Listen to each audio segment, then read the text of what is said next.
ایک شخص کو اپنی عمر میں بے شمار عبرتناک مناظر دیکھنے کا اتفاق ہوتا ہے، کبھی وہ ان کو تماشا سمجھ کر دیکھتا ہے، کبھی ایک حسرت و افسوس کی نگاہ ڈالتا ہے، اور کبھی ایک معمولی نظر سے اس پر ایسا اثر پڑتا ہے کہ دل پر ایک مستقل نقش بیٹھ جاتا ہے۔ یہی حال ہدایت و ضلالت کا بھی ہے۔ وہی ایک قرآن تھا، وہی ایک اس کی تعلیم تھی، وہی ایک اس کو سنانے والی زبان تھی۔ ابو جہل اور ابو لہب تمام عمر اس کو سنتے رہے، مگر کبھی وہ ان کے کانوں سے آگے نہ بڑھ سکا۔ خدیجہ الکبریٰ،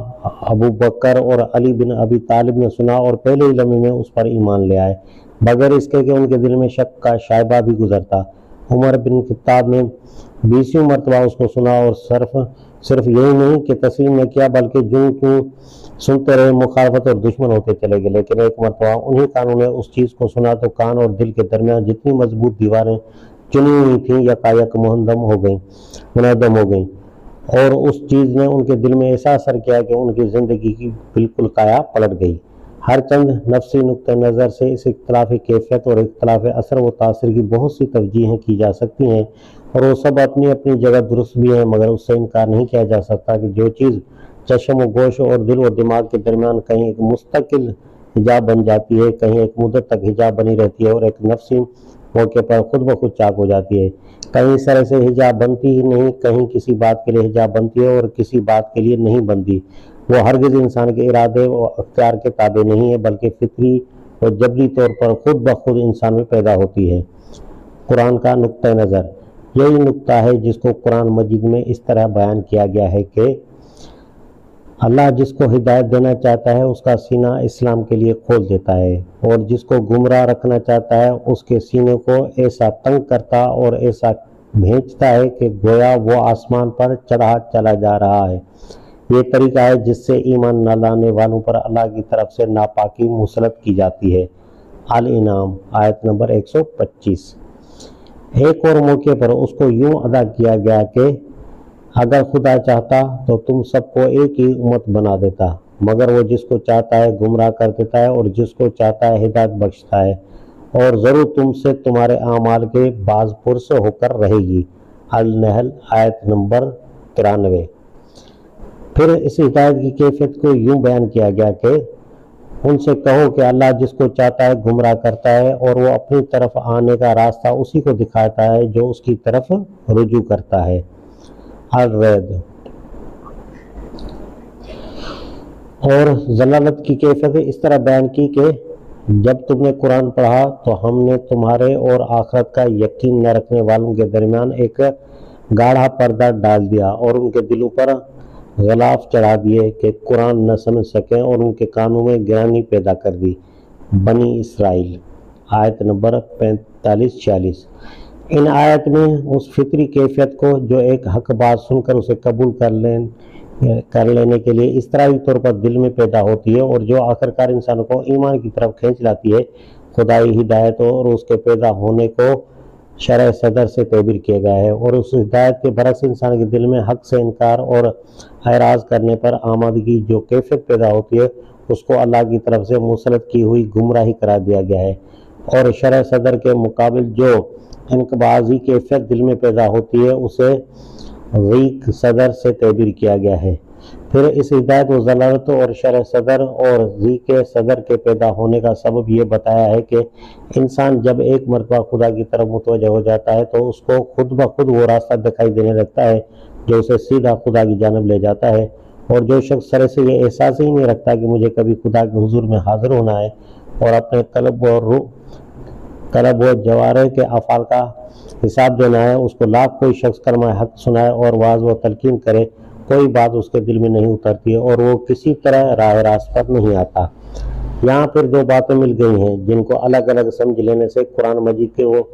مقامات بآسانی سے حل ہو جاتے ہیں جن میں یہ مضمون مختلف پیرایوں سے بیان کیا گیا ہے۔ ایک طرف ہدایت و شرح صدر اور ضلال و ضیق صدر کی کیفیت کو اللہ تعالیٰ کی طرف منسوب کیا گیا ہے، دوسری طرف اس ہدایت و شرح صدر کے عطا کرنے کے لیے یہ شرط لگائی ہے کہ انسان خدا کی طرف رجوع اور توجہ کرے، اور ضلالت و ضیق صدر کے متعلق مسلط کر دینے کا سبب یہ بتایا گیا ہے کہ گمراہ شخص خدا کی طرف متوجہ نہیں ہوتا اور اس کے سامنے مسائل و جواب دہ ہونے کا احساس نہیں رکھتا۔ ان دونوں چیزوں کے باہمی تعلق کو یوں سمجھیں کہ انسان کی فطرت میں خدا نے ایک ایسی قوت رکھ دی ہے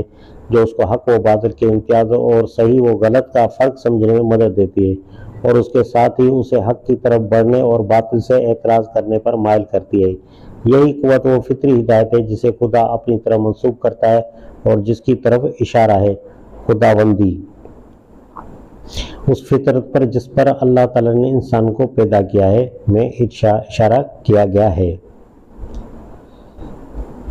اس کے خلاف ایک اور قوت بھی انسان میں کام کر رہی ہے جو اس کو برائی کی طرف کھینچتی ہے، غلطی اور کجروی کی طرف مائل کرتی ہے اور جھوٹ اور باطل کو اس کے سامنے مزین کر کے پیش کرتی ہے۔ ان دونوں کے ساتھ بہت سی خارجی اور داخلی قوتیں ایسی ہیں جن میں سے بعض ہدایت کی قوت کو مدد پہنچانے والی ہوتی ہیں اور بعض ضلالت کی قوت کو۔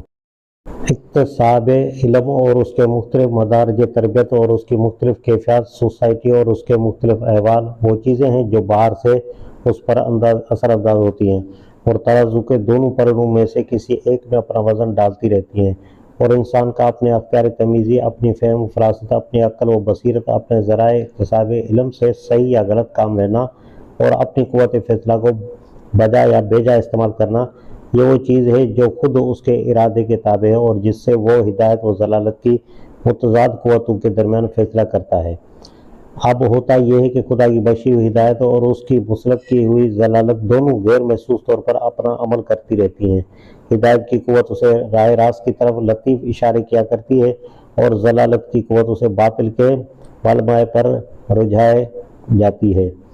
مگر کبھی ایک ہوتا ہے کہ انسان غلط اثرات سے متاثر ہو کر اور خود اپنی اختیاری قوتوں کو غلط طریقے سے استعمال کر کے ضلالت کے پھندے میں گرفتار ہو جاتا ہے اور ہدایت کی پکار پر کان ہی نہیں دھرتا۔ کبھی ایسا ہوتا ہے کہ وہ غلط راستے پر چل رہا ہوتا ہے اور اس دوران میں کچھ بیرونی اثرات اور کچھ خود اس کی اپنی عقل و بصیرت دونوں مل جل کر اسے گمراہی سے بیزار کر دیتے ہیں،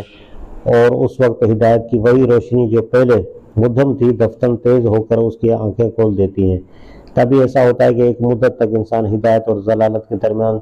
مذبذب رہتا ہے اور کبھی ادھر کھینچتا ہے کبھی ادھر۔ قوت فیصلہ اتنی قوی نہیں ہوتی کہ بالکل کسی ایک طرف کا ہو جائے۔ بعض بدقسمت اسی تذبذب کے عالم میں دنیا سے رخصت ہو جاتے ہیں، بعض کا آخری فیصلہ ضلالت کے حق میں ہوتا ہے اور بعض ایک طویل کشمکش کے بعد ہدایت الہی کا اشارہ پا لیتے ہیں۔ مگر سب سے زیادہ خوش قسمت و سلیم الفطرت، سعی القلب اور سدید النظر لوگ ہوتے ہیں جو خدا کی دی ہوئی عقل، اس کی عطا کی ہوئی آنکھوں، اس کے بخشے ہوئے کانوں اور اس کی ودیعت کی ہوئی قوتوں سے ٹھیک ٹھیک کام لیتے ہیں، مشاہدات اور تجربات سے درست نتائج اخذ کرتے ہیں، آیت الہی کو دیکھ کر ان سے صحیح سبق حاصل کرتے ہیں۔ باطل کی زینت ان کو رجھانے میں ناکام ہوتی ہے، جھوٹ کا فریب ان کو اپنا گرویدہ نہیں بنا سکتا، ضلالت کی کج راہیں کو دیکھتے ہی وہ سمجھ لیتے ہیں کہ یہ آدمی کے چلنے کے قابل نہیں ہے، پھر جو ہی وہ حق کی طرف رجوع کرتے ہیں اور اس کی طلب میں آگے بڑھتے ہیں، حق ان کے استقبال کو آتا ہے، ہدایت کا نور ان کے سامنے چمکنے لگتا ہے اور حق کو حق سمجھ لینے اور باطل کو باطل جان لینے کے بعد پھر دنیا کی کوئی قوت ان کو راہ راست سے پھیرنے اور گمراہی کی طرف لگانے میں کامیاب نہیں ہوتی۔ غیر مسلم مشاہیر کے اعتراف کی حقیقت۔ ایک اور بات بھی اس سلسلے میں قابل بیان ہے اور ضرورت ہے کہ مسلمان اس کو ذہن نشین کر لیں۔ عام طور پر جب غیر مسلم مشاہیر کی جانب سے اسلام کے متعلق کچھ اچھے خیالات کا اظہار ہوتا ہے تو مسلمان بڑے فخر سے ان خیالات کو شہرت دیتے ہیں، گویا ان کا اسلام کو اچھا سمجھنا اسلام کی خوبی کے لیے کوئی گراں قدر سرٹیفکیٹ ہے۔ لیکن یہ حقیقت فراموش نہ کرنی چاہیے کہ اسلام کی صداقت و حقانیت اس سے بے نیاز ہے کہ کوئی اس کا اعتراف کرے۔ جس طرح آفتاب کا روشن ہونا اس کا محتاج نہیں کہ کوئی اس کو روشن کہے، اور جس طرح آگ کا گرم ہونا اور پانی کا سیال ہونا اس کا محتاج نہیں کہ کوئی اس کی گرمی اور اس کے سیلان کو تسلیم کرے، اسی طرح اسلام کا برحق ہونا اس کا حاجت مند نہیں کہ کوئی اس کے برحق ہونے کو مان لے۔ خصوصاً ایسے لوگوں کی تحسین اور مدح تو کوئی بھی وقت نہیں رکھتی جن کے دل ان کی زبانوں کا ساتھ نہیں دیتے اور جو خود اپنے اعراض و انکار سے اپنی مدح و تحسین کی تکذیب کرتے ہیں۔ اگر حقیقت میں وہ اسلام کی خوبی کے معترف ہوتے تو اس پر ایمان لے آتے، لیکن جب انہوں نے زبانی اعتراف کے باوجود ایمان لانے سے انکار کر دیا تو اہل عقل کی نگاہ میں ان کی حیثیت بالکل اس شخص کی سی ہے جو طبیب کی صداقت کو تسلیم کرے، اس کے تجویز کردہ نسخے کی صحت کا اعتراف کرے، مگر اپنی بیماری کا علاج کسی عطائی طبیب سے کرائے۔ مسلمانوں کو یاد رکھنا چاہیے کہ کسی بڑے سے بڑے غیر مسلم کا اعتراف بھی اسلام کے لیے قابل فخر نہیں ہے۔ اس کے لیے ایک ہی فخر کافی ہے، اور وہ اللہ کے نزدیک دین صرف اسلام ہے۔ آل عمران آیت نمبر 19۔ اور تمہارے لیے اسلام کو تمہارے دین کی حیثیت سے قبول کر لیے کا فخر ہے۔ المائدہ